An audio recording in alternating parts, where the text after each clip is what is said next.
Hello, this is cjhoyle. Today is Sunday, February the 7th, 2021, and I'm standing here at the intersection of Spadina Road and Davenport Road. To give you some context, up at the top of that hill is Casa Loma, and down here at the bottom of the hill is my 1992 Iowa Linear Recumbent Bike, which, as you can see, has an action camera mounted on the front of it. And in this video I'm going to be riding in the east direction and filming a narrated tour of Davenport Road.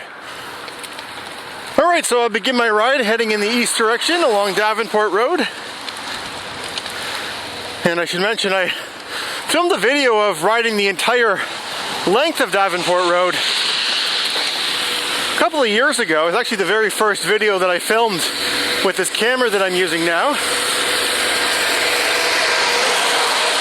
And the reason why I decided to revisit this street today is because there's a segment of Davenport Road which is being considered for some cycling and pedestrian upgrades. Just crossing Huron Street here. Davenport's a very curvy road. We started off kind of heading in the east direction, and this segment here we're kind of curving towards the south for a short stretch.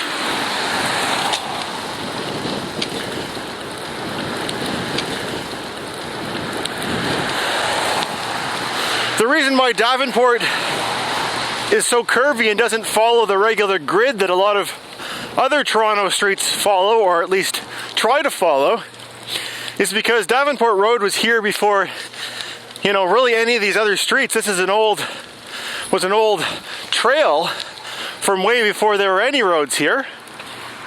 So just at a stop sign there, now we're going to turn to the right and we're going to go underneath this bridge, which is for the Canadian Pacific Railway line. And this next traffic light up ahead is DuPont Street.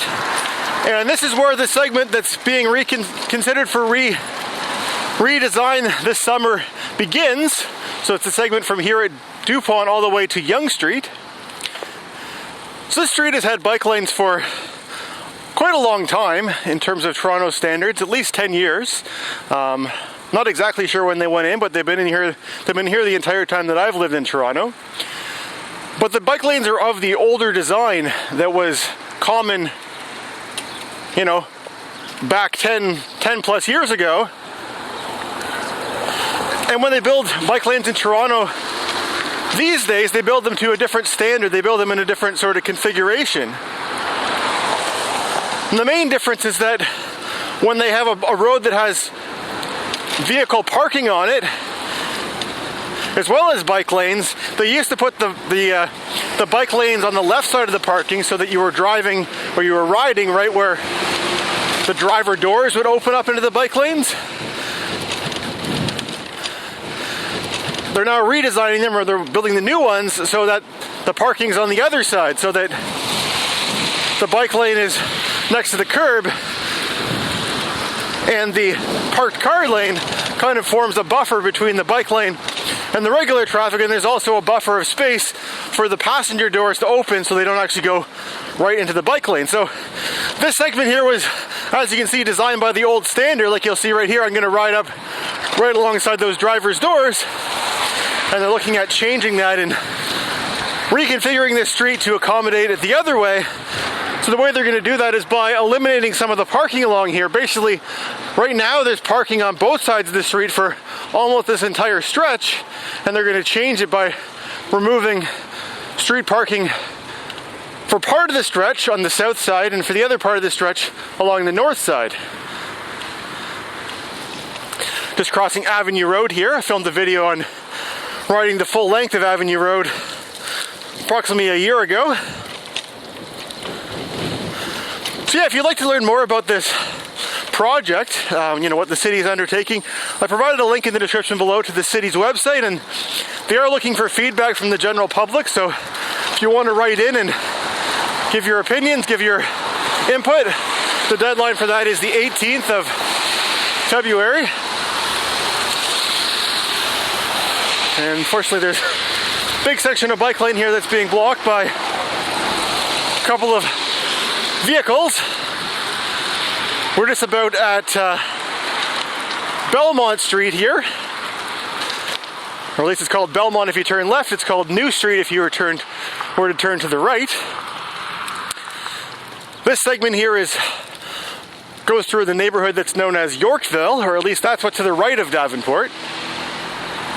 So it's a relatively cold Sunday, but it seemed a lot colder yesterday when I was out riding. I think the difference is that there's the sun shining today, which makes it a little bit nicer to be out here. I am enjoying being out, I'm not complaining. There was a light dusting of snow last night, that's why everything's kind of wet. You can see the snow on the vehicles.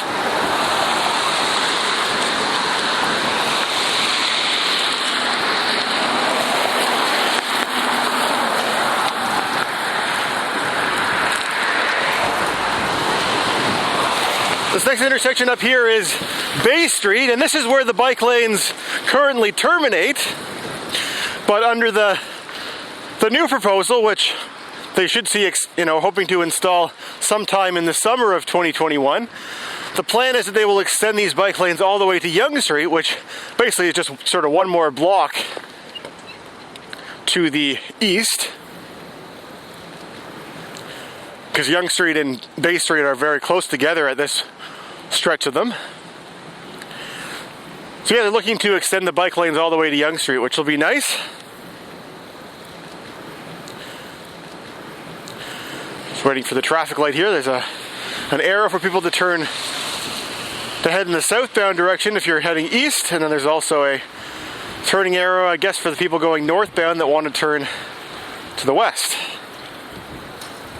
This is a T intersection, so it's got a number of different configurations like that.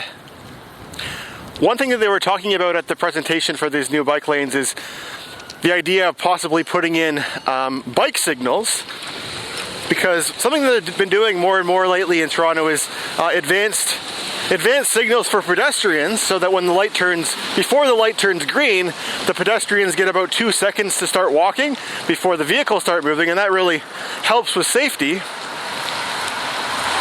because it makes the pedestrians a lot more visible. But they're looking to do the same thing for bikes, to put actual signals in to allow bikes to go early along, the same time that the pedestrians are allowed to go. The bikes will be allowed to go. So that's something that will be interesting. Apparently there's already been one of those installed somewhere in the city on Bloor Street. So now here we are crossing Yonge Street. So this is where those bike lanes in the future will end. And this is actually where Davenport ends, and this segment of roadway here is not called Davenport Road anymore. This is called Church Street. And Church Street is right now it's sort of an east-west street where I'm riding it right now, but it curves and becomes a north-south street, and it runs almost all the way down to the waterfront. It basically terminates down at where the railway tracks are for Union Station. So here we are again, kind of curving. Actually, we're curving again sort of towards the east, but soon we'll be curving down and heading south.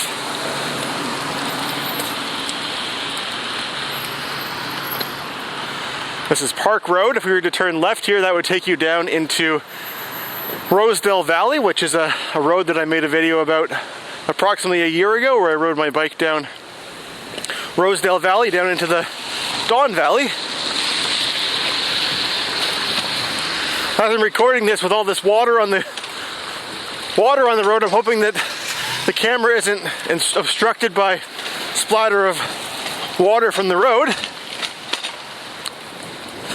Alright, so here we make our turn, and now we're heading in the south direction. And this intersection up ahead is Bloor Street, which is a major east-west street here in Toronto, one that has bike lanes. This is part of Bloor Street East, which received temporary bike lanes in 2020, and I filmed the video showing riding along those bike lanes. But anyways, this is where I'm going to end this tour. Well, anyway, I hope you enjoyed joining me on this narrated tour. I apologize for all the moisture on the camera lens. But anyways, if you watched all the way to the end of this video, I'd love to hear your thoughts in the comment section below, and thanks for watching.